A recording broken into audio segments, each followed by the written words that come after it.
Hello friends, welcome to the knowledge race.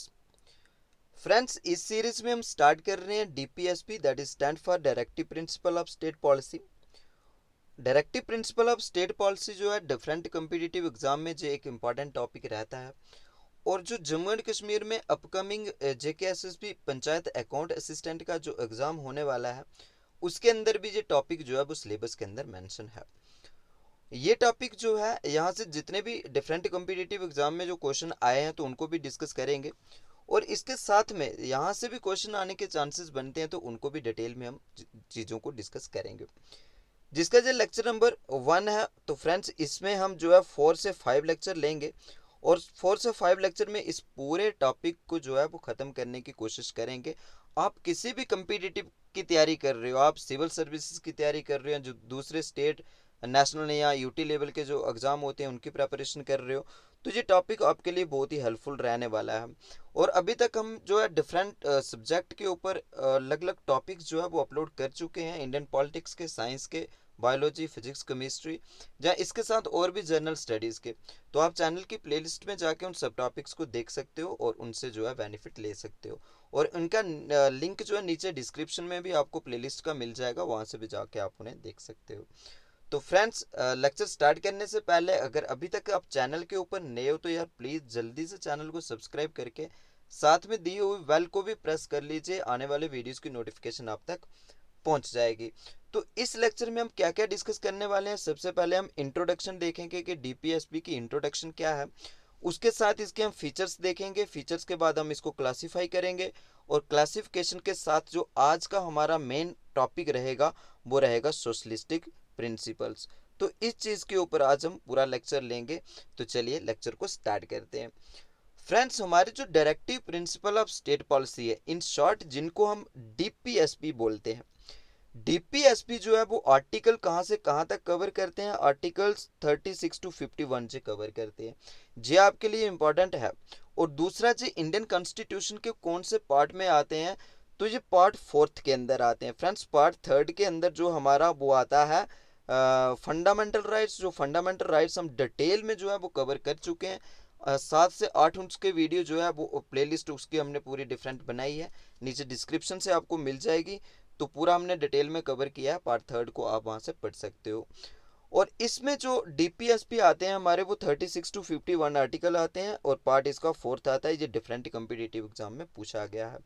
Next question जो यहाँ से इंपॉर्टेंट बनता है, ये बनता है कि इंडियन कॉन्स्टिट्यूशन के अंदर जो भी directive principle of state policy है, क्या वो इंडियन कॉन्स्टिट्यूशन के खुद के जनरेट किए हुए हैं, खुद से बनाए हुए हैं, या कहीं से लिए हुए हैं। तो फ्रेंड्स, इसका भी आंसर ये है कि इंडियन कॉन्स्टिट्यूशन के अंदर जो भी हमें directive principle of state policy मिलते हैं, डीपीएसपी मिलते हैं, तो वो हमारे अपने नहीं है, हमने वारोड किए हैं, वह हमने दूसरे कॉन्स्टिट्यूशन से लिए हैं। तो वो कॉन्स्टिट्यूशन कौन सा था? आयरलैंड का कॉन्स्टिट्यूशन था, जिसको हम आयरिश कॉन्स्टिट्यूशन भी बोलते हैं। तो ये मोस्ट इंपॉर्टेंट है और डिफरेंट कम्पिटिटिव एग्जाम में ये पूछा भी गया है कि हमारे जो डीपीएसबी है वो कहाँ से डिराइव्ड किए गए हैं। तो आंसर इज आयरलैंड के कॉन्स्टिट्यूशन के से उसे डिराइव्ड किया गया।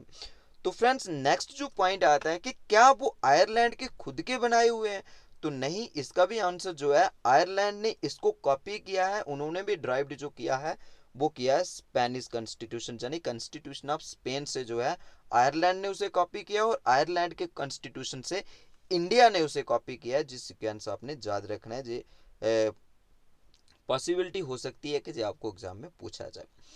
फ्रेंड्स, उसके बाद 1945 के अंदर एक कमेटी बनी थी, सप्रू कमेटी, जिसके हेड थे तेज बहादुर सप्रू। जो कमेटी थी 1945 में बनी थी।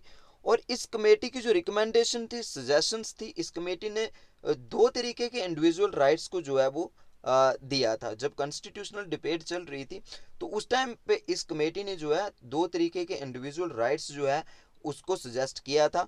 वो कौन कौन से थे? एक जो था वो था, one is the justiciable part and second one is the non justiciable rights. तो फ्रेंड, जस्टिसेबल जो होते हैं कि वो राइट होते हैं जिनको आप क्लेम कर सकते हो, you can go to the judiciary for enforcement of that particular right. तो वो होता है जस्टिसेबल। और जो नॉन जस्टिसेबल वो होता है कि जिसको आप कोर्ट में क्लेम नहीं कर सकते, लीगली आप जो है उस जो जो आर्टिकल है, लीगली आप उस आर्टिकल को नहीं ले सकते हो। तो वो होता है नॉन जस्टिसेबल। तो जस्टिसेबल के अंदर हमारा जो पार्ट आता है फ्रेंड्स, वो आता है हमारा फंडामेंटल राइट का। और फंडामेंटल राइट तो हम डिटेल में कवर कर ही चुके हैं। अगर आपने नहीं देखे हैं वो वीडियो तो नीचे डिस्क्रिप्शन से लिंक मिल जाएगा, और चैनल की प्लेलिस्ट में जाके अलग से एक प्लेलिस्ट पूरी बनी है। और ये पूरी सीरीज जो रहेगी वो नॉन जस्टिसेबल राइट्स के ऊपर रहेगी, जो हमारे directive principle of state policy के अंदर आते हैं। तो ये इनकी पूरी की पूरी एक जो है जस्टिसेबल और नॉन जस्टिसेबल में डिफरेंस है। तो फ्रेंड्स आगे जो आता है हमारा नेक्स्ट आता है कि डीपीएसपी जो है, तो ये आप देख लीजिए, यहाँ से आप लिख लीजिए, जो जस्टिसेबल है वो हमारे फंडामेंटल राइट्स हैं, और नॉन जस्टिसेबल जो है वो है हमारे directive principles of state policy. फिर आता है कि directive principle of state policy, in short आप जिसे डीपीएसपी बोलते हो, ये क्या है? These are the ideals, these are the ideals and suggestion to the state. जब भी फ्रेंड्स हम स्टेट की बात करते हैं तो स्टेट जो है इस कॉन्टेक्स्ट में जब हम एक बात करते हैं कॉन्स्टिट्यूशनली, हम स्टेट जब बोलते हैं तो स्टेट इसका मतलब ये नहीं है कि आप पंजाब, हरियाणा, जम्मू कश्मीर जहाँ rest of the Indian state की आप बात कर रहे हो। तो जो पॉलिटिकल बैकग्राउंड से हैं वो तो अच्छे तरीके से इसको समझते हैं, बट जो नॉन पॉलिटिकल बैकग्राउंड के स्टूडेंट्स हैं तो उनके लिए मैं समझाना चाहूँगा कि स्टेट जो है वो हमने फंडामेंटल राइट के अंदर अंडर आर्टिकल 12 जो है वो डिटेल में उसे डिस्कस किया हुआ है। और इसका जो आर्टिकल 36 आएगा वो भी स्टेट को डिफाइन करता है, इसी लेक्चर में आगे हम देखेंगे। तो जो 12 जो आर्टिकल है फंडामेंटल राइट का, जो पार्ट 3 के अंदर आता है, वो स्टेट को डिफाइन करता है। आप उस वीडियो को, फर्स्ट वीडियो जो है वो जाके देख लीजिएगा। इन शॉर्ट जो है, इन शॉर्ट अगर मैं आपको बताना चाहूँ तो कोई भी ऑर्गन, जैसे वो सेंट्रल गवर्नमेंट है, स्टेट गवर्नमेंट है, जहाँ उसके नीचे हमारी जो है लोकल सेल्फ गवर्नमेंट आती है, चाहे वो हमारी पंचायत राज है या म्यूनसिपलिटीज है, और इनके अंदर जितने भी उनका लेजिस्लेटिव, एग्जीक्यूटिव या एडमिनिस्ट्रेटिव जो ऑर्गन है, और ये सारे के सारे किस कैटेगरी के अंदर आते हैं? स्टेट की कैटेगरी के अंदर आते हैं। तो स्टेट एक ब्रॉड टर्म है, और ब्रॉडर सेंस में जो है जो जितनी भी टाइप्स की हमारी गवर्नमेंट है, नेशनल, स्टेट और उसके नीचे जो है लोकल सेल्फ गवर्नमेंट है, और उनके जितने भी ऑर्गन है जैसे लेजिस्लेटिव, एग्जीक्यूटिव एंड एडमिनिस्ट्रेटिव जो है, और ये सारे जो है वो किसकी कैटेगरी के अंदर आते हैं? स्टेट की कैटेगरी के अंदर आते हैं। और आप फर्स्ट लेक्चर भी देख लीजिए, अंडर आर्टिकल 12 जो है डिटेल में इस चीज़ को मैंने डिस्कस किया हुआ है। तो फ्रेंड्स जब भी स्टेट एक किसी भी लॉ को इम्प्लीमेंट कर रही होती है, जब कोई भी लॉ बना रही होती है, जब भी उसको पॉलिसीज अपनी फॉर्मुलेट करनी है या फिर लॉ को बनाना है, तो उस टाइम स्टेट को क्या करना चाहिए? जितने भी डीपीएसबी हैं और इनको ध्यान में रखकर ही पॉलिसी बनानी चाहिए। तो फ्रेंड्स एक चीज़ मैं आपको और बताना चाहूँगा कि यहाँ पे क्वेश्चन कई बार आ जाता है कि अगर कोई चीज़ जस्टिसेबल नहीं है, कि अगर आप उसके लिए क्लेम नहीं कर सकते हो, कोर्ट में नहीं जा सकते हो, तो फिर उस चीज़ का महत्व भी क्या है, इंपॉर्टेंस ही क्या है? वो आपको मिले या ना मिले, आप लीगली तो उस चीज़ को ले नहीं सकते हो। तो ये जो नॉन जस्टिसेबल, देखो यहाँ पे ये सीधा आ गया कि हम आपके जो फंडामेंटल राइट है वो अगर कोई भी आर्टिकल आपका वायलेट होता है तो you can directly go to the court. But non justiciable के अंदर आपको मिले या ना मिले कोई फर्क नहीं पड़ता। बट फ्रेंड्स यहाँ पे फर्क पड़ता है, क्योंकि अगर स्टेट, कोई भी स्टेट जो है वो अपनी पॉलिसीज को अच्छे तरीके से फॉर्मुलेट नहीं करती है, लॉ को जो है वो अच्छे तरीके से एनेक्ट नहीं करती है, तो क्या होगा कि वही सरकार जो है नेक्स्ट टाइम आपके पास वोट मांगने आएगी, चाहे वो स्टेट की हो, सेंटर की हो, या फिर इवन के लोकल गवर्नमेंट जो हो। तो अगर वो अच्छे तरीके से पॉलिसीज को नहीं बनाती हैं, जो लोगों को बेनिफिट ना पहुंचाए, तो आप क्या करते हो कि आपके पास ये राइट होता है, राइट टू वोट, तो आप उसको वोट ना दे के उस सरकार को पूरा गिरा सकते हो, हटा सकते हो। तो इसलिए सरकार को ये डर रहता है, और ये डर की वजह से सरकार जो है वो आपके लिए अच्छी से अच्छी पॉलिसी जो है वो लेके आती है। तो दूसरा यहाँ से जो इम्पोर्टेंट पॉइंट बनता है फ्रेंड, तो वो ये है कि डॉक्टर बी आर अम्बेडकर जो थे, उन्होंने डीपीएसपी को क्या कहा था? नोवल फीचर्स कहा था। ये आपके कम्पिटिटिव एग्जाम के लिए जो है मोस्ट ही इंपॉर्टेंट पॉइंट है कि who said DPSP are the novel feature of constitution. तो नीचे आपको 4 ऑप्शन दे देंगे, आपको पता होना चाहिए कि बी आर अम्बेडकर, डॉक्टर जो हमारे बाबा राव अम्बेडकर थे, जो फादर ऑफ कॉन्स्टिट्यूशन है, और उन्हीं ने इन्हें नोबल फीचर के नाम से पुकारा है। गवर्नमेंट ऑफ इंडिया एक्ट 1935, तो क्या डीपीएसपी हमारे जो थे वो फर्स्ट टाइम कॉन्स्टिट्यूशन के अंदर आए जाए, इससे पहले भी थे? तो गवर्नमेंट ऑफ इंडिया एक्ट 1935 का फ्रेंड जो था, उसके अंदर भी ये थे, उसके अंदर इनको जो है किस नाम से जाना जाता था, वो जाना जाता था इंस्ट्रूमेंट ऑफ इंस्ट्रक्शंस, और ये जो है 1935 के एक्ट में भी थे। तो फ्रेंड्स चलिए नेक्स्ट जो है यही इसके फीचर्स थे पूरे, हमने जो इंट्रोडक्शन और फीचर इसके कर दिया। फीचर के अंदर जो है ये पूरे जो पॉइंट्स आपको जो याद रखने हैं, जस्टिसेबल नॉन जस्टिसेबल में डिफरेंस, कौन सा जस्टिसेबल है कौन सा नॉन जस्टिसेबल है, और ये पूरा का पूरा जो था ये आपको याद रखना है। नेक्स्ट हम जो है इसकी क्लासिफिकेशन करते हैं कि क्लासिफिकेशन जो हमारा कॉन्स्टिट्यूशन है फ्रेंड्स उसके अंदर कहीं पे भी ये डीपीएसबी को क्लासिफाई नहीं किया गया है, बट इसका जो काम करने का तरीका है, देयर कंटेंट एंड डायरेक्शन जो डीपीएसपी के अंदर जितना भी दिया हुआ है, तो अगर हम इसको बेसिक अगर जानना चाहें, अच्छे तरीके से इसको समझना चाहें, तो तीन चीज़ें जो है यहाँ से समझ के निकल के सामने आती हैं। तो एक चीज़ तो ये क्लियर है कि कॉन्स्टिट्यूशन के अंदर इनकी जो है किसी भी तरीके की क्लासिफिकेशन नहीं की गई है, बट इनका जो काम करने का तरीका है और जो सजेशन इंस्ट्रक्शन जो है जो सरकार को देते हैं डीपीएसपी, तो वहाँ से हमें ये तीन चीज़ें निकल के सामने आती हैं, जो हमें पता चलता है कि डीपीएसपी जो है वो सोशलिस्टिक प्रिंसिपल भी हैं, गांधीयन प्रिंसिपल भी हैं, और लिबरल एंड इंटेलेक्चुअल प्रिंसिपल भी हैं। तो फ्रेंड्स आज का जो हमारा टॉपिक है वो यही है, सोशलिस्टिक प्रिंसिपल। इनको दो को हम जो है नेक्स्ट वीडियो के अंदर जो है उसे डिस्कस करेंगे। तो फ्रेंड्स सोशलिस्टिक मतलब क्या होता है कि सोशलिस्टिक पैटर्न ऑफ सोसाइटी एक ऐसी सोसाइटी जिसके अंदर इन इक्वालिटीज़ को जो है वो ख़त्म करके इक्वालिटी के कॉन्सेप्ट को जो है लाया जाए, और इक्वालिटी जो आपको सोशल इकोनॉमिक और पॉलिटिकल इक्वालिटीज़ जो है वो आपको मिलती हैं, और इन इक्वालिटी जो है उनको ख़त्म किया जाता है। और इंडिया में जो है वो फ्रेंड्स हमारा डेमोक्रेटिक सोशलिज्म है। सोशलिज्म के अंदर ये चीज़ होती है कि मैक्सिमम जो कंट्रोल रहता है, मीन्स ऑफ प्रोडक्शन के ऊपर जो कंट्रोल मैक्सिमम रहता है वो सरकार का रहता है। कोई भी चीज़ आपको करनी होगी तो आपको जो है अब एक सरकारी दायरे से वो निकलना पड़ेगा। मान लो कि आपने कोई इंडस्ट्री बनानी है, कोई शॉप खोलनी है, जो कुछ भी आपको करना है, तो आपको सरकार से परमिशन उसकी लेनी पड़ेगी। तो everything is controlled by the government. और इंडिया के अंदर जो है हमारा डेमोक्रेटिक सोशलिज्म यहाँ पे काम करता है। और इन इक्वालिटीज़ को ख़त्म करने के लिए सरकार जो इक्वालिटीज़ के लिए अलग अलग पॉलिसीज़ लेके सरकार को आना चाहिए, तो वो हमारे जो आर्टिकल जिनको कवर करते हैं, तो वो सरकार को जो इंस्ट्रक्शन देते हैं, आर्टिकल 38, 39, 39A, 41, 42, 43, 43A और 47, ये जो आर्टिकल जी आपको याद रखने हैं, ये किस कैटेगरी के अंदर आते हैं, ये आते हैं सोशलिस्टिक प्रिंसिपल के अंदर, ये आर्टिकल जो है वो आते हैं। तो दो जो आर्टिकल हैं पहले हम उसको डिस्कस कर लेते हैं, और उसके बाद जो है हम सोशलिस्टिक प्रिंसिपल को जो है डिस्कस करते हैं। जो हमारे डायरेक्टिव प्रिंसिपल हैं वो 36 से स्टार्ट होते हैं और 51 तक आते हैं, और ये जो पहली क्लासिफिकेशन है ये 38 से स्टार्ट हो रही है। इससे पहले के जो दो आर्टिकल हैं उसको हम डिस्कस करते हैं। तो फ्रेंड्स 36 जो हमारा आर्टिकल है वो ये कहता है, देखो यहाँ पे 49 क्यों लिखा है कि हमारा कॉन्स्टिट्यूशन जो है वो कंप्लीट हो गया था 26 नवंबर 1949 के अंदर, वो क्या हो गया था कंप्लीट, जो है हमारा आर्टिकल हमारा कॉन्स्टिट्यूशन जो है वो कंप्लीट हो गया था। और उसी कॉन्स्टिट्यूशन को आगे जाके 26 जनवरी 1950 में जो है इसी कॉन्स्टिट्यूशन को जो है वो लागू कर दिया गया था। तो 36 ये आर्टिकल कहता है friends, definition in this part unless the context otherwise requires the state has the same meaning as part third।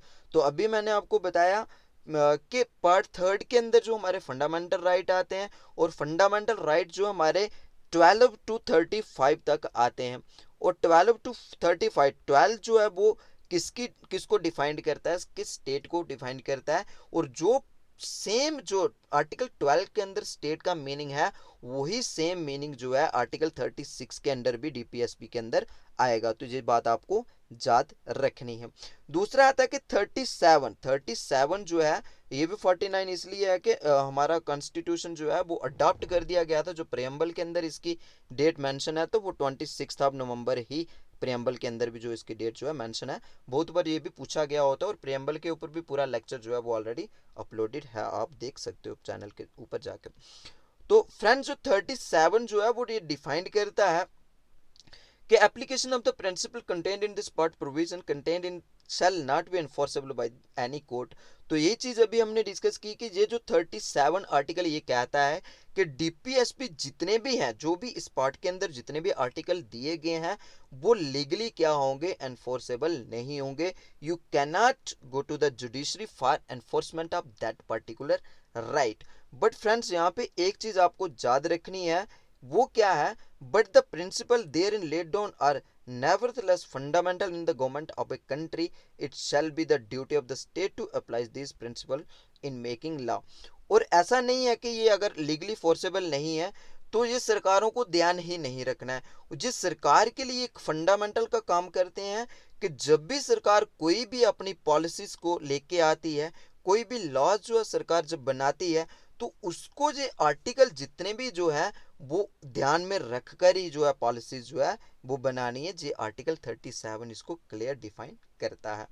Next हम देखते हैं फ्रेंड्स के डीपीएसपी के अंदर जो सोशलिस्टिक प्रिंसिपल है, तो सोशलिस्टिक प्रिंसिपल जो है वो ये प्रोवाइड करते हैं कि सोशल और इकोनॉमिक जस्टिस जो है वो लोगों को मिले। और सोशलिस्टिक प्रिंसिपल का यही एक ही उद्देश्य और एक ही पर्पस उसका है, वो है सोशल और इकोनॉमिक जस्टिस लोगों को प्रोवाइड करना। जब लोगों को सोशल सोशल सोशल का फ्रेंड हो गया मतलब कि जब भी समाज के अंदर हमारे कई तरीके से जो है वो डिफरेंसेस हैं, जैसे वो कास्टिज्म को लेके हो, या फिर रिलीजन के ऊपर हो, या फिर इनकम इनइक्वालिटीज के ऊपर हो, तो जो सारी चीज़ों को ख़त्म करना, जिसके लिए आर्टिकल 14 जो फंडामेंटल राइट का वो क्लियर जो है इसके लिए बात करता है। राइट टू इक्वालिटी का कॉन्सेप्ट जो है फंडामेंटल के अंदर भी है, और वो जो है आर्टिकल 14-15 के अंदर जो है किसी भी तरीके की डिस्क्रिमिनेशन जो है हम नहीं करते हैं। आर्टिकल 15 जो है वो क्लियर डिफाइन करता है कि no discrimination on the basis of caste, creed, colour, sex वगैरह हम जो है नहीं कर सकते हैं। तो जब हम ऐसी चीज़ें करेंगे, इकोनॉमिक जस्टिस लोगों को मिलेगी और सोशल जस्टिस लोगों को मिलेगी, तो कॉन्सेप्ट जो निकल के सामने आएगा वो आएगा वेलफेयर स्टेट का। और इसका जो है डीपीएसपी का उद्देश्य ही ये है कि एक वेलफेयर स्टेट को जो है वो क्रिएट करना। अब नेक्स्ट आता है कि आर्टिकल 38 जो आता है, आर्टिकल 38 जो आता है promote the welfare of the people by securing a social order, जिसके अंदर जो है लोगों की वेलफेयर हो, और वेलफेयर करने के लिए लोगों को क्या मिले, सोशल जस्टिस उन्हें मिले, social order through the justice, social economic and political justice जो है वो लोगों को मिले। तो ये आर्टिकल 38 कहता है। और मिनिमाइज क्या होनी चाहिए, जितनी भी इन इक्वालिटीज हैं, चाहे वो इनकम को लेके है, चाहे वो फिर स्टेटस को लेके है, फैसिलिटीज को लेके है, अपॉर्चुनिटीज को लेके है, तो ये सारी इन इक्वालिटीज जो है वो खत्म होनी चाहिए। लोगों के पास ज़्यादा से ज़्यादा इक्वालिटी हो, यानी इनकम में ज़्यादा डिफरेंस ना हो, स्टेटस में ज़्यादा डिफरेंस ना हो। तो जिस चीज़ें सरकार को जो है मिनिमाइज करनी है, जे आर्टिकल 38 जो है इसके लिए कहता है।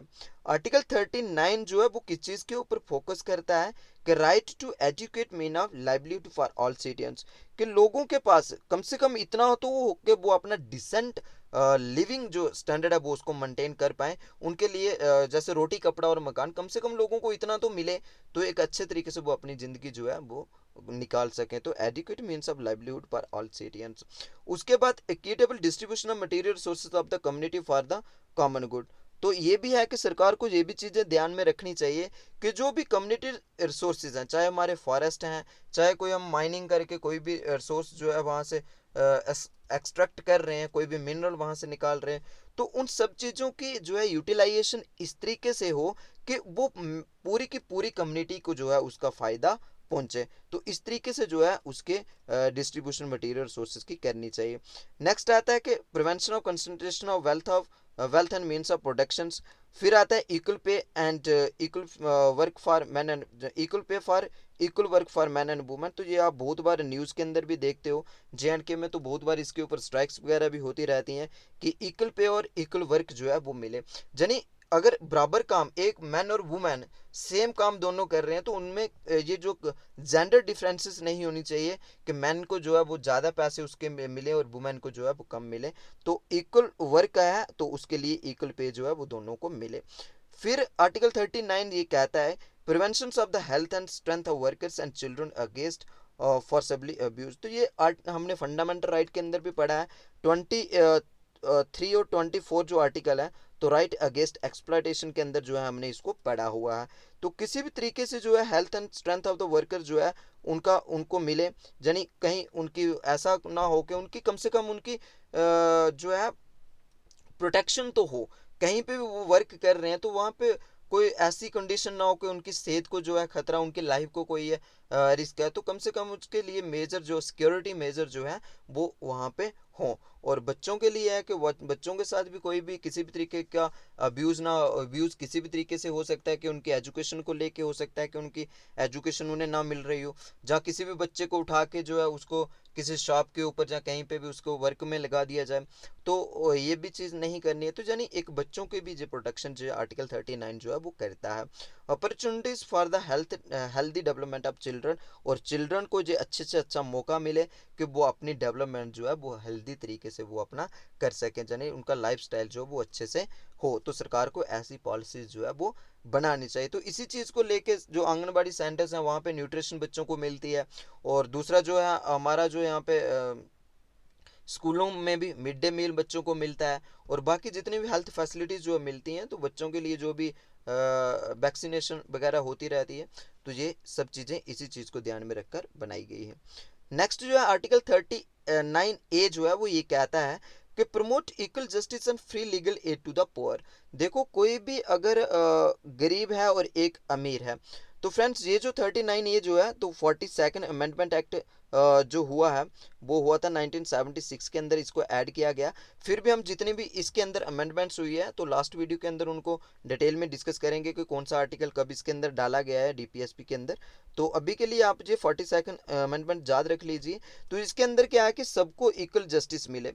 एक एग्जाम्पल आपको समझाना चाहूँगा कि मान लो कि एक रिच है और एक पुअर है, और रिच जो है उसके पास इतना पैसा है कि कुछ भी उसके साथ होता है तो वो कोर्ट में जा सकता है, एक अच्छे से लॉयर जो है उसको हायर कर सकता है और अपने जस्टिस के लिए क्लेम वो कर सकता है। मान लो कि वो सेम चीज़ एक पुअर के साथ भी होती है, तो वो इतना एफर्ट ही नहीं कर पाएगा कि वो एक लॉयर को अच्छे से हायर कर पाए तो जस्टिस के लिए वो लड़े। तो जो सरकार की रिस्पॉन्सिबिलिटी बनती है कि जो पुअर है उसको भी जो है फ्री लीगल एड ऐसी मिले कि उसको भी जस्टिस जो है वो मिले, वो भी अपनी जस्टिस के लिए क्लेम कर सके, या अपना केस जो है वो लड़ सके। तो ये सरकार को करना है। नेक्स्ट 41 ये कहता है कि जो अनएम्प्लॉयमेंट है, ओल्ड एज है, सिकनेस है और डिसेबलमेंट है, उन सबको जो सिक्योर करना ये भी सरकार का काम है, जिसके लिए लोगों को राइट टू वर्क मिले, तो लोगों को अच्छे से काम मिले, मतलब वो अपनी जॉब्स वगैरह क्रिएट करे सरकार, तो लोग जहाँ पे अपना जो है काम करके जॉब करके अपना एक अच्छे तरीके से जो है गुजर बसर कर सके। और इसके लिए जो है सरकार, जैसे एक एग्जांपल देते हैं, क्योंकि आप तो अगर पंचायत अकाउंट असिस्टेंट के लिए आप प्रेपरेशन कर रहे हो तो एमजी नरेगा जैसे हमने पूरा जे.एंड.के पंचायत राज एक्ट 1989 को डिटेल में पढ़ा है, तो उसके अंदर हमने इन चीज़ों को डिटेल में डिस्कस किया है कि वो इसी चीज़ को ध्यान में रखते हुए सरकार ने ऐसी पॉलिसीज जो है वो लाई है। दूसरा राइट टू एजुकेशन, ये तो हमारा फंडामेंटल राइट भी है, और फंडामेंटल राइट के अंदर हमने जो है 21A आर्टिकल जो था जो 2002 में ऐड किया गया, और कौन सा 86 जो कॉन्स्टिट्यूशनल अमेंडमेंट एक्ट हुआ, इसके अकॉर्डिंग जो है वो फंडामेंटल राइट भी हमारा है, और वहाँ पे 6 to 14 ईयर तक एज जो है, वहाँ पे 6 to 14 ईयर तक यानी मिडिल क्लास तक जो है फ्री एंड कंपलसरी एजुकेशन जो है वो फंडामेंटल राइट है। तो उसके आगे भी सरकार को ऐसे काम करने चाहिए कि मतलब आगे की भी एजुकेशन उन्हें ढंग से मिले, लेकिन आप उसके लिए लीगली क्लेम नहीं कर सकते हो। एक एग्जाम्पल है कि आपने 12th कर लिया, 18 साल के हो गए हो, तो आप MBBS या इंजीनियरिंग करना चाहते हो, तो अगर आपके कॉलेज की फीस 5 या 7 लाख रुपया, तो आप कोर्ट में क्लेम नहीं कर सकते कि सरकार ने जो डीपीएसपी के अंदर राइट टू एजुकेशन दे रखा है तो हमें जो फ्री की एजुकेशन मिलनी चाहिए, क्योंकि डीपीएसपी जो है वो नॉन जस्टिसेबल है, कोड उन्हें इन्फोर्स नहीं करवाता है। तो इस तरीके से ये भी चीज़ें आपको याद रखनी चाहिए। बट सरकार अगर ऐसा करती है तो उसको ये पॉलिसीज बनानी चाहिए कि फ्री एजुकेशन उसे आगे भी मिले। तो नेक्स्ट आता है हमारे पास जो ओल्ड एज वगैरह है, सिकनेस है, तो ये आपको जो ओल्ड एज में जो पेंशन वगैरह मिलती हैं, जैसे सिकनेस के लिए अगर लोग बीमार हैं तो उनको मुफ्त जो है हेल्थ फैसिलिटीज़ मिलती हैं, तो इसके ऊपर भी सरकार को काम करने चाहिए। तो नेक्स्ट आता है कि आर्टिकल 42 वो ये कहता है make provision for just and human condition for work and maternity leave, कि लोगों के पास एक कम से कम जो है एक अच्छे से काम हो, जो एक अपना अच्छे तरीके से वो रहन सहन जो है कर सकें। और नेक्स्ट आता है कि मैटरनिटी लीव जो चाइल्ड और मदर की सेफ्टी के लिए वो 6 मंथ की जो लीव वगैरह मिलती है तो वो सरकार को इस तरीके से काम करना चाहिए कि मदर को भी उसका खतरा कुछ ना हो, और जो न्यू बॉर्न बेबी है जो अभी ड्यूरिंग प्रेगनेंसी है तो उस बच्चे को भी खतरा ना हो। तो इस तरीके की पॉलिसी जो है सरकार को बनानी चाहिए। तो अभी भी जो है 6 मंथ की जो मैटरनिटी लीव जो है वो प्रेग्नेंट वुमेन को मिलती है। तो ये सरकार जो है इसी डीपीएसपी को ध्यान में रखकर ये पॉलिसी जो है बनाती है। 43 के अंदर अगर हम देखें तो 43 जो है secure living wage decent standard, यानी लोगों की कम से कम इतनी सैलरी तो हो कि वो एक अच्छे तरीके से अपने decent standard of living and social and cultural opportunities for all works के अंदर उन्हें मिले। तो एक डिसेंट स्टैंडर्ड अपना वो है वो मेंटेन कर पाए। 43A जो है वो इसकी बात करते हैं, take step to secure the participation of worker in the management of industries. Industries की मैनेजमेंट के लिए वर्कर की पार्टिसिपेशन ज़्यादा से ज़्यादा हो। 43A जो है इसकी बात करता है, और ये भी जो है 42nd अमेंडमेंट एक्ट 1976 में ऐड हुआ है। 47 जो आज के लेक्चर का लास्ट जो हमारा आर्टिकल है वो ये कहता है कि raise the level of nutrition and standard of living of the peoples. लोगों का न्यूट्रिशन लेवल जो है अच्छा हो, यानी उनको खाने के लिए अच्छा मिलेगा तो उनका स्टैंडर्ड ऑफ, यानी उनकी हेल्थ अच्छी होगी तो हेल्थ जो है उनकी अच्छी होगी तो स्टैंडर्ड ऑफ लिविंग भी उनका जो है अच्छा होगा। तो ये सरकार को जो है ऐसी पॉलिसीज बनानी चाहिए। तो इसी बेस के ऊपर, इसी चीज़ को ध्यान में रखते हुए सरकार जो ये प्रोवाइड करती है फ्री राशन जो बीपीएल फैमिलीज को मिलता है, जहाँ एपीएल फैमिलीज को मिलता है, तो ये जो है इन्हीं चीज़ों को ध्यान में रखते हुए सरकार जो है ऐसी पॉलिसी जो है बनाती है। तो जिसकी वजह से न्यूट्रिशन अगर उनको अच्छी मिलेगी तो उनका स्टैंडर्ड ऑफ लिविंग अच्छा होगा लोगों का, एंड इम्प्रूव उनकी पब्लिक हेल्थ जो है वो भी अच्छी इम्प्रूव होगी। तो फ्रेंड्स ये था पूरा आज का लेक्चर। उम्मीद है कि आपको ये लेक्चर अच्छा लगा होगा। अगर फ्रेंड्स लेक्चर पसंद आया तो प्लीज़ यार चैनल को अगर सब्सक्राइब नहीं किया तो सब्सक्राइब करके बेल नोटिफिकेशन को भी ऑन कर दीजिए। वीडियो को लाइक करके नीचे कमेंट सेक्शन में ज़रूर बताइए कि आपको ये लेक्चर कैसा लगा। और हमारा जो नेक्स्ट लेक्चर रहेगा वो डीपीएसपी का ही रहेगा, गांधीयन प्रिंसिपल के ऊपर हम जो है उस लेक्चर को लेके आएंगे। Thanks for watching.